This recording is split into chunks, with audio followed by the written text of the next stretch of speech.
भ्रष्टाचार मोकाट सुटेल। म्हणून आजही माझ्यासारखे काही लोक आहेत, त्या मुलूंच्या नागड्या पोपटल्यासारखं नाही, उठसूट आरोप करायचे, कोणावरही घाणेरडे खोटे, बरं का, आणि मग त्याच भ्रष्टाचारांना परत बाजूला सरकारमध्ये घेऊन बसायचं, हे आमचे धंदे नाही।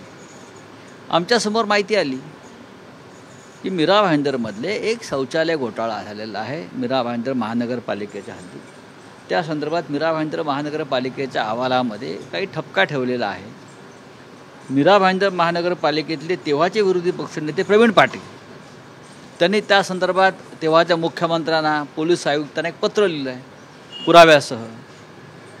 त्यानंतर तेव्हाचे त्या भागातले आमदार आजही आहेत ते प्रताप सरनाईक यांनी या संपूर्ण शौचालय घोटाळ्याच्या संदर्भात पुरावे देऊन त्याच्या चौकशीची मागणी केलेली आहे। तेव्हा तुमची बेआबरू झाली नाही, तेव्हा कोणी हे जे आहेत लोक की आमची मानहानी झाली हो वगैरे वगैरे, आम्हाला वेदना झाल्या हो असं सांगत कोर्टात गेले नाहीत। या भ्रष्टाचारावर विधानसभेत चर्चा झालेली आहे।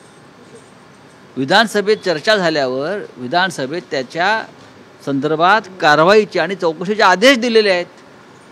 म्हणजेच कुठेतरी धूर येतो आहे किंवा पाणी मुरतं आहे, त्या संदर्भात जर आम्ही वक्तव्य केलं तर मानहानी हा प्रकार कसा काय असू शकतो? सर उनका कहना है, मैं बोल रहा हूँ कैसा हो सकता है, मुझे बताइए ना कसं होऊ शकतो?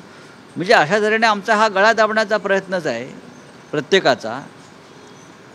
बरं, जर तुम्ही आता मला न्यायालयाचा पूर्ण आदर ठाकून बोलतोय, न्यायालयाने म्हटलं आहे की याचिकाकर्त्यांच्या मनाला वेदना झाल्या। कशा काय वेदना होऊ शकतात? मग जेव्हा त्यांचे पतिराज खोटे भंपक घाणेरडे आरोप करतात तेव्हा इतरांच्या मनाला वेदना होत नाहीत का? आमच्या मनाला वेदना होतात। इतके सगळे भ्रष्टाचारी ज्यांच्यावर तुम्ही आरोप केलेत, कागद दाखवलेत, अटक करण्यासाठी आंदोलनं केली, ते सगळे तुमच्या पक्षामध्ये बसलेले आहेत, तेव्हा आमच्या मनाला किती वेदना होत असतील। त्याच्यामुळे सगळं जे काय आहे, राहुल गांधीला लोकसभा निवडणुकीपूर्वी अशाच एका खटल्यात शिक्षा ठोठावली मानहानीच्या, आता विधानसभा निवडणुकीच्या आधी मला शिक्षा ठोठावली। न्यायव्यवस्था ही कोणाची तरी रखेल झालेली आहे असं मी म्हणत नाही, अण्णाभाऊ साठेने सांगून ठेवलं आहे।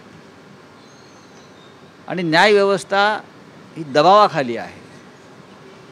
ज्या देशाचे सरन्यायाधीश यांच्या घरी देशाचे प्रधानमंत्री गणपतीला मोदक खायला जातात, त्या देशात आमच्यासारख्या लोकांनी न्यायाची काय अपेक्षा करायची?